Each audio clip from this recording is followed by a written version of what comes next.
કાર્યક્રમમાં પીએમસી નાની કુકાવા પ્રાથમિક શાળાની વિદ્યાર્થીની વેકરિયા કૃષ્ણના સૌને નમસ્કાર. મિત્રો, આજે ભગવદ્ ગીતાના મહત્વ વિશે મારે વાત કરવી છે.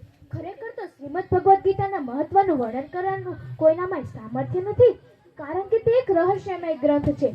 18 અધ્યાય અને 700 શ્લોકોમાં સમાયેલ આ ગ્રંથની ભાષા એટલી તે સુંદર અને સરળ છે કે ઘણો ઓછો અભ્યાસ કરેલ વ્યક્તિ પણ તેને સમજી શકે છે.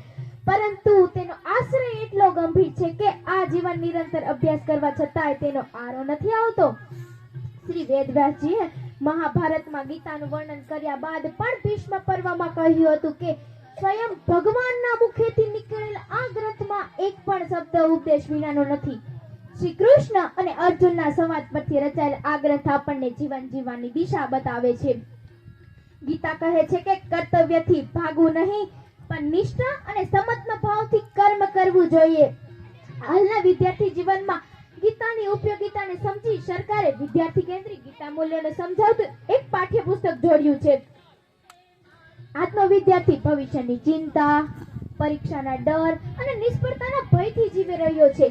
ત્યારે ગીતા કહે છે કે કર્મણ્યેવાધિકારસ્તે મા ફલેષુ કદાચન. તારો અધિકાર ફક્ત કર્મ કરવામાં છે, તેના ફળમાં ક્યારેય નહીં. જો વિદ્યાર્થી આ એક સિદ્ધાંતને સમજી લે ને તો તે નિર્ભય બનીને અભ્યાસ કરી શકે છે. અને માત્ર વિદ્યાર્થી શા માટે? હાલના જીવનમાં દરેક વ્યક્તિઓ પાસે સુવિધા વધી, પણ શું શાંતિ વધી? વિજ્ઞાન વિકસ્યું, પણ શું મૂલ્યો વધ્યા? ગીતા શીખવે છે કે ક્રોધ પર નિયંત્રણ રાખો, લાલચથી દૂર રહો અને સાચા માર્ગે ચાલો.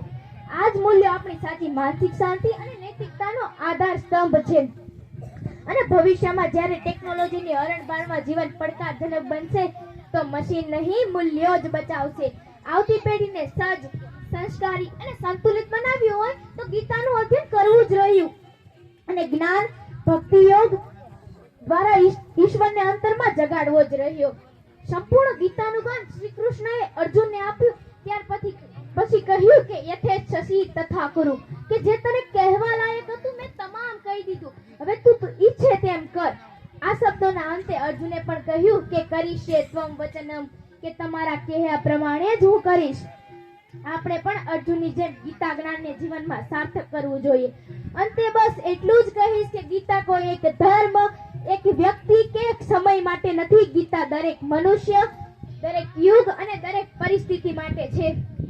તો ચાલો સૌ સાથે મળીને ગીતાને કોઈ એક ગ્રંથ નહીં પણ જીવન જીવવાની કલા બનાવીએ. અસ્તુ. જય હિન્દ, જય ભારત.